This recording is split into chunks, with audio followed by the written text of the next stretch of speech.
Good morning, everybody. Good morning, everyone. Welcome back, Boker Tov, Boker Or. And welcome back to Espresso and Kabbalah. It's been a minute. We've really been so busy. So much has been going on, and I've really missed you guys. I've missed getting into the Tanya for a little bit of inspiration, a little bit of godly wisdom and joy, because really just opening the Tanya has so much to offer, like we always discuss. This is the Practical Tanya, written by the Alter Rebbe, Rabbi Schneur Zalman of Liadi, adapted by Rabbi Chaim Miller. We are in the middle of chapter 23 today. And we were just discussing how the Tanya sometimes brings out different, like, Torah is so important, good deeds are so important, all these different things are so important, and occasionally it'll be like, this one is the best, right? Like sometimes we point out the attributes of one thing over the other thing, and that's kind of just the way we celebrate the Jewish year. Every time Pesach is coming. Pesach is so special. It's so important. It's the most special thing ever, and this is why. And then, we just had Purim, and then on Purim we learn, Esther, Mordechai, the Megillah. This is so much to teach us. It's the most important lesson of joy, and that's just how we roll. That's how we live as Jewish people. We live the moment, and we say, today, it's Thursday morning. It's the best day of the week. Today I am X years old. It is this day of my life. It's the best day. It's the first day of the rest of my life, and let's celebrate it. Let's figure out why today is the best day. This month that we're about to enter is the best, most special month of rebirth and joy. Nisan, very exciting. It's a month where the Jewish people were born. We became a people. We were like a newborn baby. We got out of slavery, we got out of Egypt, and now we're preparing to grow up and become the new baby Jewish people. We're like a newborn. We just got out of the crazy slavery and terror and hardship of being like imprisoned and enslaved by the evil Egyptians. They drowned in the Red Sea. God made a miracle. The sea split, and now we're out of the water, out of the weeds, out of trouble.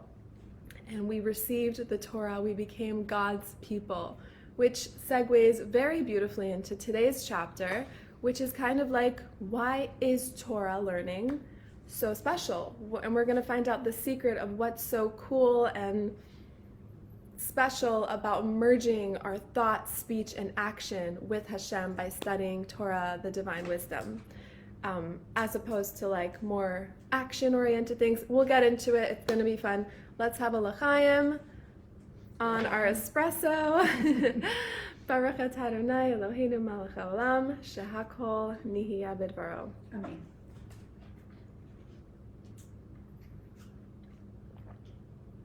Oh my God. It gets me every time. Right? How coffee is so good. Perfect espresso. And now we're ready to learn. If you have the Practical Tanya, if you're part of the club, we are on page 259, section 2 of Perek Chaf Gimel, chapter 23 of the Tanya. And it's not that hard to join the club. This is an amazing book. It's on Amazon. It's at your Jewish bookstore, maybe even Barnes & Noble. I'm not sure. But it's a great study guide to the Tanya. They even have another volume for the next book of Tanya.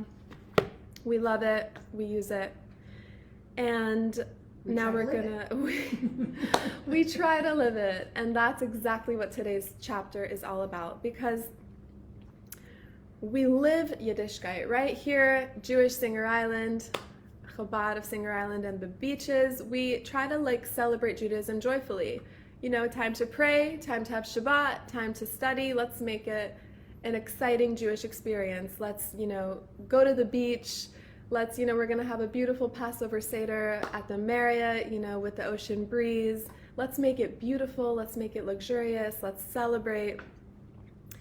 What happens when we do a mitzvah is we become a chariot to God. It's almost like if you're sitting in a Ferrari and you are the driver, the car is simply carrying out your will. Like, go car, vroom, right? The car is listening to exactly what you want it to do. It's not gonna like tell you, oh, you wanna go right, I wanna go left. Like, not a good idea. Not very safe to be on the road with a car that has its own mind, obviously. Being that a chariot for God is a mitzvah, it kind of works the same way. When we crunch into that matzah, which is a mitzvah, we are expressly,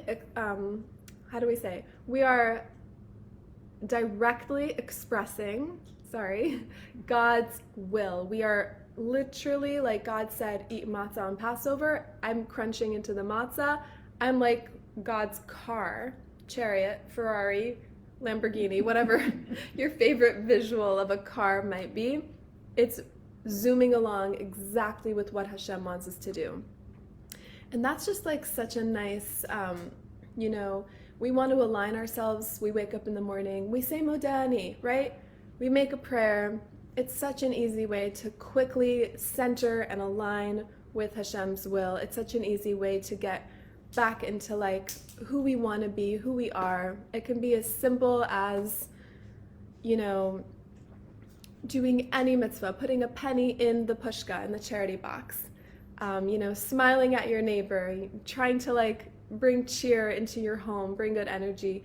That's a mitzvah. So we can literally become God's chariots and carry out this like divinity and good energy into the world, because Hashem wants us to make the world a garden, right? We've discussed that. Hashem wants us to make this world a really beautiful, godly place, and like kind of comb through the darkness and show that a little bit of light dispels a lot of darkness.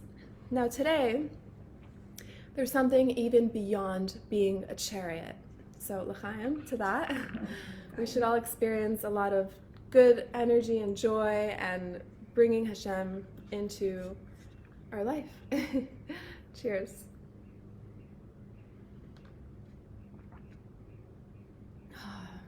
I literally cannot get over how good espresso is. It's a perfect combo with Tanya. Right? L'chaim.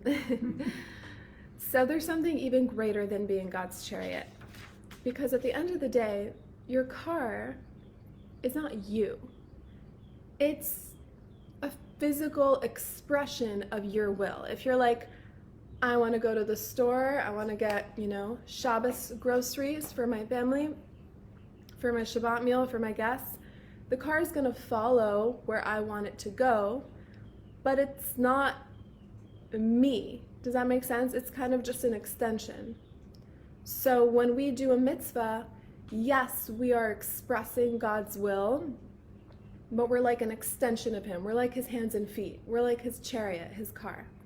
What's even greater? What can take us to a level that's a level up from a mitzvah, in this case, even higher and even more profound, is Torah study. And this is straight from chapter 23, and we'll get into the Hebrew. But Torah study actually merges not just our actions, but our thoughts, our speech. Like when we study in any Jewish text, in any Torah book, we're actually merging our thought, speech, and action together with Hashem. So we're in total unity with God. We're completely one, and it's even of a higher level than just being like His car that's driving along on the road, being like His hands and feet, being His chariot. That's clear? That's cool? Amazing.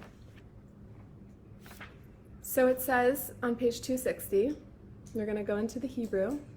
L'chaim, everyone.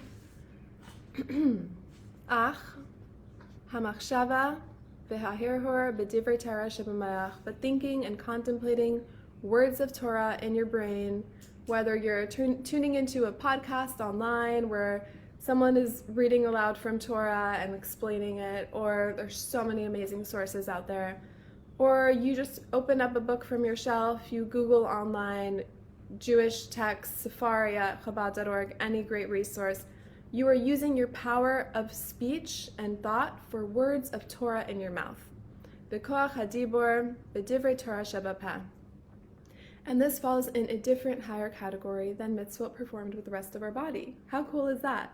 It's like an even higher, more refined level. Because when we do a mitzvah, like we strike a match and we light a Shabbat candle, or a man wraps tefillin on his arm, it's his mind can be, or our minds can be completely elsewhere, right? Like it's easy to be like, oh, I'm thinking about like my chicken soup on the stove, and like I can be like in another planet or, you know, doing something else in my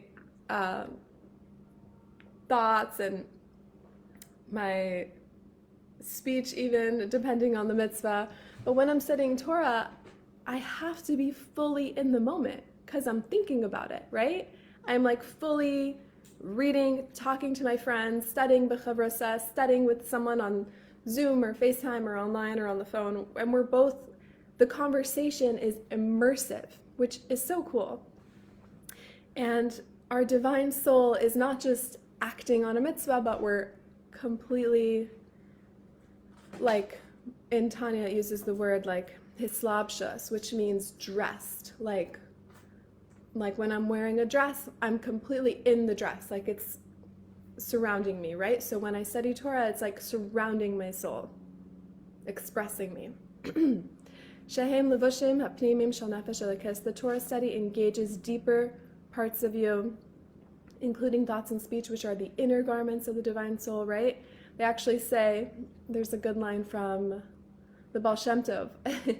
I think it says, it's from the Baal Shem Tov, that where your thoughts are, you are. You are where your thoughts are. Or like, you kind of become what you think. Because where we put our minds is a very powerful place. And there's all this scientific backing on this idea. Like, I'm sure we've all heard about like affirmations, like when we tell ourselves that it's going to be a great day, when we tell ourselves, you know, everything is great, tracht gut wird sein gut, it's another good Yiddish line, think good and it will be good. These are actually putting our minds in a positive, forward-thinking place, and that means we're physically transported, like mentally, emotionally, and physically into that place. So that's why Torah study has this incredible quality, right? And certainly the divine soul itself is dressed in these garments. So it says here that it's not just a chariot, it's not just being like God's car. We're completely in a literally divine union with the divine will, and not merely a chariot. So like we said, through Torah study, our soul and its garments actually merge with the divine will. In contrast to a mitzvah, it's great to do a mitzvah, but we remain distinct from the divine will, like a chariot remains separate from its rider. Cool? Cool. L'chaim.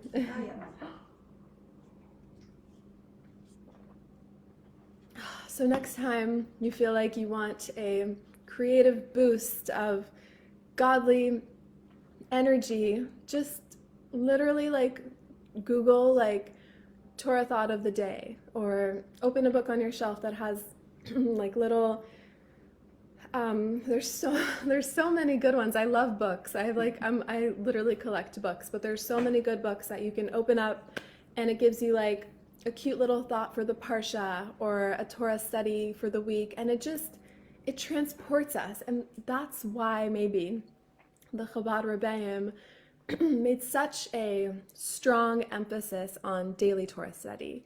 And they said, you know, you should really learn the Chumash portion of the day. This is called Chitas, the Tanya portion of the day, the mitzvah of the day, Rambam, Sefer HaMitzvahs, Hayom Yom, which is like the daily like saying, aphorism, story, phrase, you know, something to give our life a little Hasidic flavor, a little twist, and the Tehillim, the Psalms, but really just giving ourselves I feel like the Rebbeim understood human nature, that we all need to like bring ourselves somewhere, right? So many people at the end of the day, like we're tuning into some show or whatever, like we want to be taken away, reading a book, a story, an interesting plot, like take me somewhere where I can relax, where my mind can travel. I have such a regular everyday life. I go to work, I come home, I have my responsibilities, my family.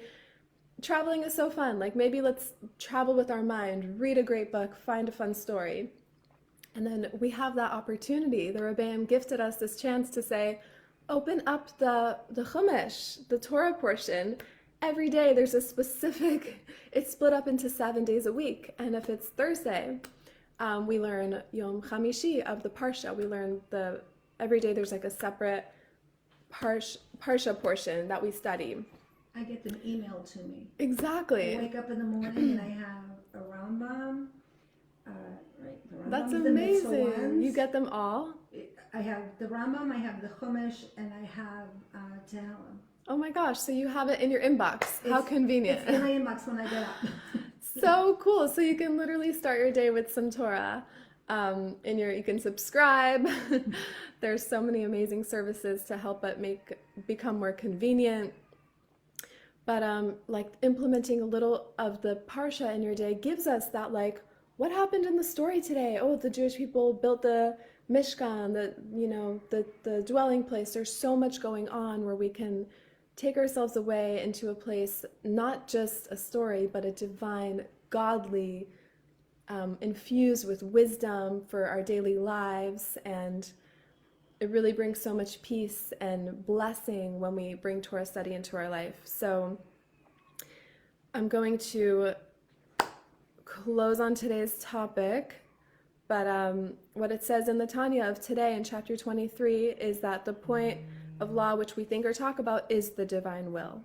So when we study Torah, we merge with Hashem in instant unity, and if you want a boost for your day, open up a book of Torah, listen. Right now we're all studying divine will, we're studying all about Torah, we're learning the Tanya, so you're all amazing, and I just want to wish us all a lot of success and blessing and everything, and good luck with your Passover preps. I know that's coming up pretty much right now. So thank you all for tuning into Kabbalah with a sip of espresso, and we'll see you all very soon. Have a great day. L'chaim.